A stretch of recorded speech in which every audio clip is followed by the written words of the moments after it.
राधे राधे। जय श्री कृष्णा। दोस्तों, जीवन में हमेशा याद रखें, हमारे कर्मों का फल हमें उसी तरह ढूंढ लेता है जैसे एक खोया हुआ बच्चा 100 गायों के बीच अपनी माँ को ढूंढ लेता है। मेरा चैनल मोटिवेशनल में आप लोगों को स्वागत है। दोस्तों, आप लोग भूल जाते हो, वीडियो देख लेते हैं और ना ही लाइक करते हैं ना सब्सक्राइब करते हैं। सो वीडियो देखने से पहले लाइक करें, सब्सक्राइब करें और शेयर करें। राधे राधे। दोस्तों, जो औरतें हर रोज नहाती हैं उन्हें यह कथा जरूर सुननी चाहिए, तथा जो भी स्त्री पुरुष निर्वस्त्र स्नान करते हैं उन्हें कौन सा पाप लगता है, उनके जीवन में इसका क्या असर पड़ता है, इससे क्या क्या हानि होती है, इस एक कहानी के जरिए आज आपको बताया जाएगा। साथ ही यह वीडियो आपको बहुत अच्छी जानकारी और सीख देकर जाएगी, इसलिए मेरे दोस्तों हमारे साथ अंत तक जरूर बने रहिएगा। भक्तों, एक समय की बात है जब भगवान विष्णु लक्ष्मी माता के साथ हरिद्वार में घूम रहे थे। तब लक्ष्मी माता ने देखा कि समस्त मनुष्य गंगा में नहा नहाकर हर हर गंगे कहते चले जा रहे हैं। प्रिय भक्तों, अगर आप यह कहानी सुन रहे हैं तो पूरा सुनिए, क्योंकि आधा अधूरा ज्ञान किसी विष से कम नहीं होता है। इसके अलावा है माता लक्ष्मी, जो भी भक्त इस वीडियो को लाइक करें और चैनल को सब्सक्राइब करके कमेंट में जय श्रीमन नारायण लिखें, उनके घर में धन की कभी कोई कमी ना रहे तथा उनका घर हमेशा धन से भरा रहे। दोस्तों, जब माता लक्ष्मी ने देखा कि समस्त मनुष्य गंगा में नहा नहाकर हर हर गंगे कहते चले जा रहे हैं परंतु सभी दुखी और परेशान हैं, तब लक्ष्मी माता ने बहुत आश्चर्य से भगवान विष्णु से पूछा और कहा, है प्रभु, गंगा में इतनी बार स्नान करने पर भी इनके पाप और दुखों का नाश क्यों नहीं हुआ? क्या गंगा में अब कलयुग के कारण सत्यता नहीं रही? दोस्तों, भगवान विष्णु ने मुस्कुराते हुए कहा, है देवी लक्ष्मी, गंगा में तो वही सामर्थ्य है, परंतु इन लोगों ने पापनाशिनी गंगा में स्नान ही नहीं किया तो फिर इन्हें लाभ कैसे हो? तब माँ लक्ष्मी ने आश्चर्य से कहा, है प्रभु, स्नान कैसे नहीं किया? सभी तो गंगा नहाकर जा रहे हैं और अभी तक इनके शरीर भी नहीं सूखे हैं। तब भगवान विष्णु ने कहा, यह लोग तो केवल गंगा जल में डुबकी लगाकर आ रहे हैं। हे देवी, मैं तुम्हें कल इसका रहस्य समझाऊं। ऐसा कहकर वे दोनों ही अंतर्ध्यान हो जाते हैं।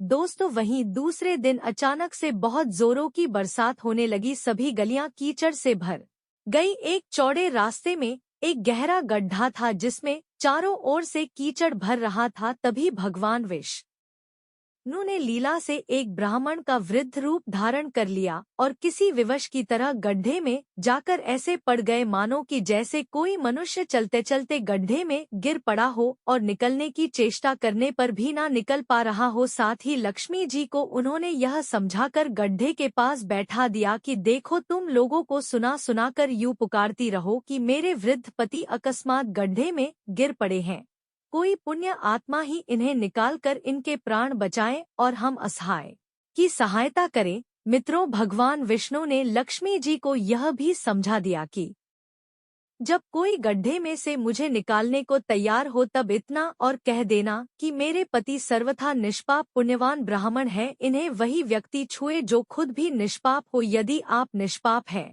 तो ही इन्हें हाथ लगाइए, नहीं तो हाथ लगाते ही इनके तेज के कारण आप भस्म हो जाएंगे। दोस्तों, लक्ष्मी जी ने तथास्तु कहकर गड्ढे के किनारे बैठ गई और आने जाने वालों को सुना सुनाकर भगवान श्री हरि की सिखाई हुई बात बार बार कहने लगी। उसी समय गंगा में नहाकर लोगों के दल आ रहे थे और उस सुंदर युवती को यूं बैठी देखकर कई लोगों के मन में वासना या पाप और कईयों को कुछ धर्म का भय हुआ तो कई कानून से डर गए। तो कुछ लोगों ने तो लक्ष्मी जी को यह भी सुना दिया कि मरने दे बुढ़े को, क्यों उसके लिए रोती है, तुम अभी सुंदर और बहुत जवान हो। वहीं कुछ दयालु चरित्रवान पुरुष थे, उन्होंने उस युवती के पति को निकालना चाहा परंतु लक्ष्मी जी के विचित्र वचन सुनकर वे भी रुक गए, क्योंकि उन्होंने यह सोचा कि हम गंगा में नहा कर आए हैं तो क्या हुआ, हम पापी तो है ही, कहीं सहायता करते समय हम भस्म न हो जाएं।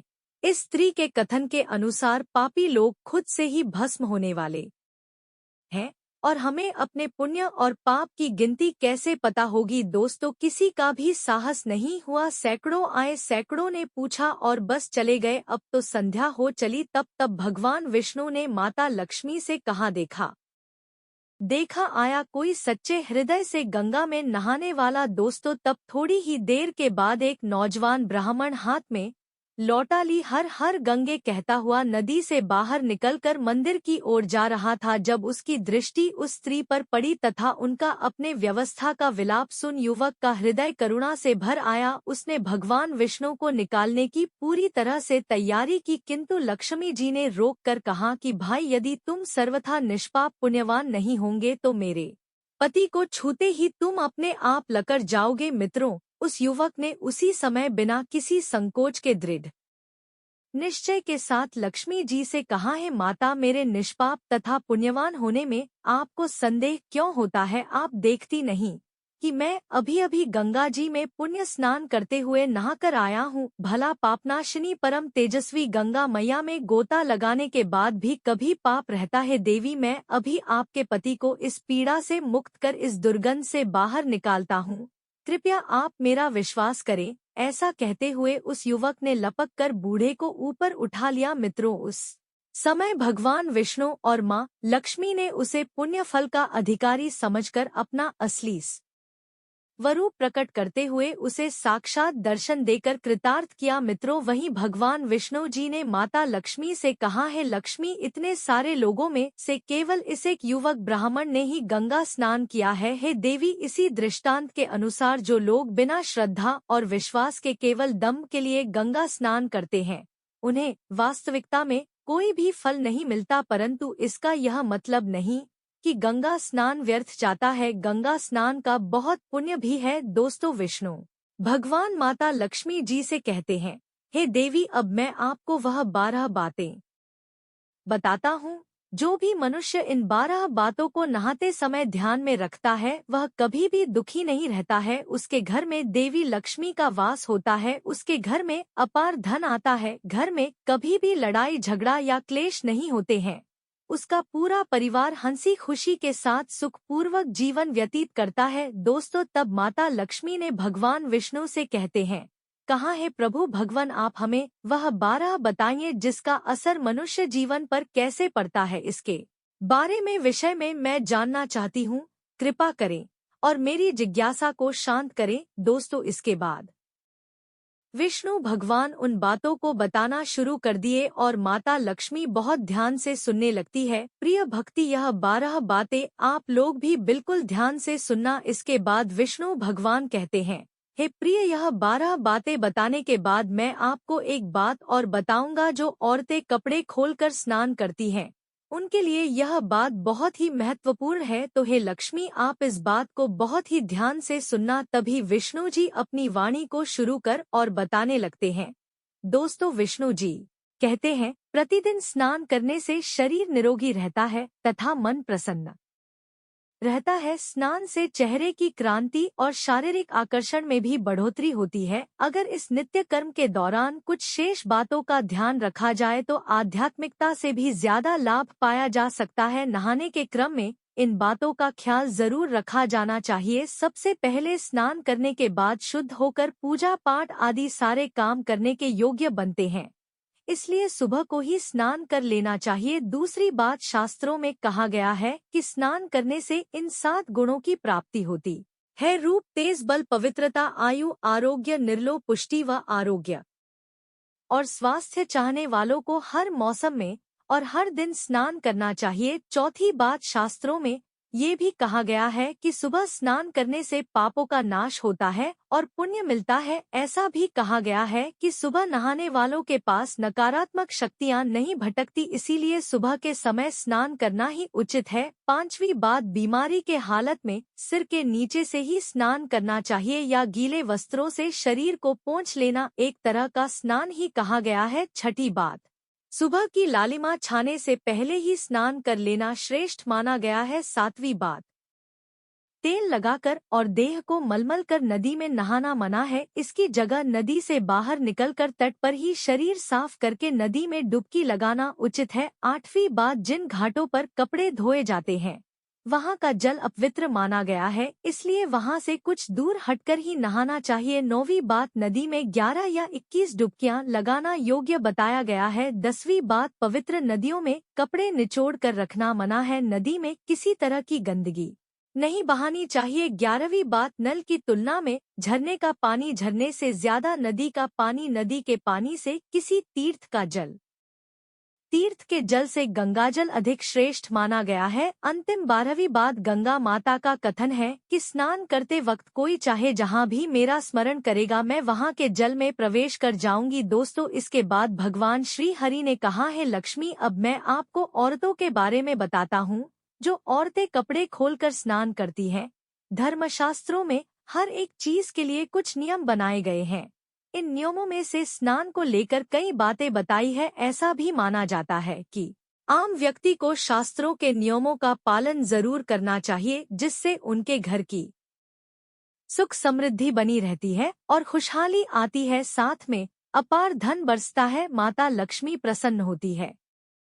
दरअसल हमारे शास्त्रों में ऐसी कई बातें लिखी गई हैं जिनका हम पालन सदियों से करते चले आ रहे हैं, लेकिन उसके कारणों के बारे में हमें अभी भी पूरी जानकारी नहीं है। ऐसे ही नियमों में से एक है निर्वस्त्र स्नान करना। आपने अक्सर घर के बड़े बुजुर्गों को ऐसा कहते सुना होगा कि कभी भी पूरी जानकारी नहीं है कि कभी भी स्नान बिना कपड़ों के यानी निर्वस्त्र नहीं करना चाहिए। अगर हम पौराणिक कथाओं की बात करें तो निर्वस्त्र स्नान की मनाही का एक सबसे बड़ा कारण भगवान श्री कृष्ण जी के समय से जुड़ा है। पौराणिक कथाओं के अनुसार एक बार जब गोपिकाएं सरोवर में स्नान कर रही थी और वह निर्वस्त्र थी, उस बालकृष्ण ने गोपियों के सभी वस्त्र छिपा दिए और गोपियों ने अपने वस्त्र वापस लेने की प्रार्थना की। तब कृष्ण जी ने उन्हें समझाया कि कहीं भी निर्वस्त्र वस्त्र धारण किए स्नान नहीं करना चाहिए, इससे जल के देवता वरुण का अपमान होता है, इसलिए आपको निर्वस्त्र स्नान न करने की सलाह दी जाती है। श्रीमद् भागवत पुराण के 10वें अध्याय के 10वें स्कंद में एक कथा है। कुबेर के दोनों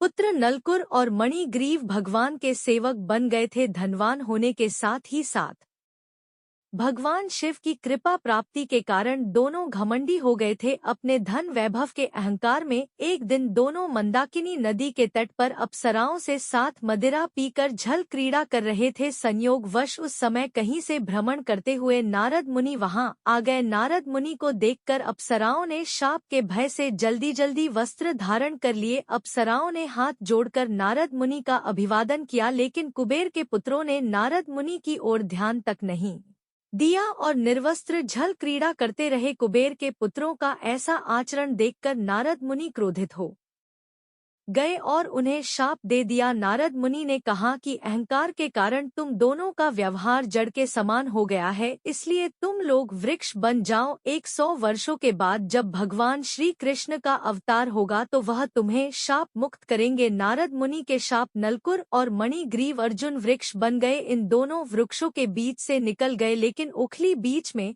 अटक गई। श्री कृष्ण ने कुछ जोर लगाया तो दोनों वृक्ष भूमि से उखड़ गए और उनकी जगह 2 युवक प्रकट हो गए। शाप मुक्त होकर नलकभर और मणिगी अपने स्थान को लौट गए। मित्रों, अगर आप नहाते समय सोचते हैं कि बंद कमरे में कोई आपको नहीं देख रहा है तो यह बिल्कुल गलत है, क्योंकि ईश्वर आपको हर स्थान पर देखते हैं।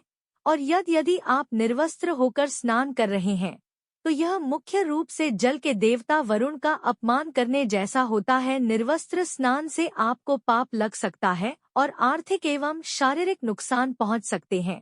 यदि आप निर्वस्त्र स्नान करते हैं तो आपके शरीर में नकारात्मक ऊर्जा प्रवेश करती है और आपकी मानसिकता भी नकारात्मक हो सकती है। इसीलिए हमेशा आपको यही सलाह दी जाती है कि आप नहाते समय कोई एक कपड़ा जरूर धारण करें, लेकिन बिना कपड़ों के स्नान ना करें, तभी आपके लिए बेहतर होगा। मित्रों, निर्वस्त्र स्नान से शरीर की सकारात्मक ऊर्जा शरीर से बाहर निकल सकती है और इसका प्रभाव आपके शरीर के साथ साथ आपके मन मस्तिष्क में भी होता है। वहीं दूसरी ओर गरुड़ पुराण के अनुसार जब आप स्नान करते हैं तब आपके पितर यानी मृत पूर्वज आपके आसपास ही मौजूद होते हैं। यदि आप निर्वस्त्र स्नान करते हैं तो आपको पितृ दोष लग सकता है। ऐसे स्नान करने से आपके पितरों को तृप्ति नहीं मिलती है और यह घर में पितृदोष का कारण बन सकता है और वे केवल शरीर से नीचे गिरने वाले जल को ग्रहण करते हैं, जिनसे उनकी तृप्ति होती है। निर्वस्त्र स्नान करने से पितृ अतिरिक्त नाराज होते हैं, जिससे व्यक्ति का तेज बल, धन और सुख नष्ट होता है। इसलिए कभी भी निर्वस्त्र होकर स्नान नहीं करना चाहिए। मित्रों, पुराणों के अनुसार नहाने वाला पानी पूर्वजों के हिस्से में जाता है और निर्वस्त्र होकर नहाने से इसे पितरों के समक्ष बिना कपड़ों के नहाना माना जाता है। शास्त्रों में ऐसी मान्यता है कि यदि कोई निर्वस्त्र स्नान करता है तो माता लक्ष्मी उससे रूठ जाती है। इससे आपकी कुंडली में धन हानि के योग्य बन सकते हैं और आपकी आर्थिक स्थिति खराब हो सकती है। इन्हीं कारणों से आपको निर्वस्त्र स्नान न करने की सलाह दी जाती है और शास्त्रों में भी इस बात की मनाही ही है। तो दोस्तों, आशा करते हैं आपको यह कथा और जानकारी अच्छी लगी होगी। इससे आपने बहुत कुछ सीखे होंगे आप लोग। वीडियो को लाइक करना ना भूले। इस वीडियो में किसी भी गलती के लिए मैं क्षमा चाहता हूँ। जल्द ही फिर मिलेंगे कथा की सरल और सीधी व्याख्या। तब तक खुश रहो और मुस्कुराते रहो। धन्यवाद। कमेंट में जय श्रीमन नारायण जरूर लिखें। आप सभी का धन्यवाद।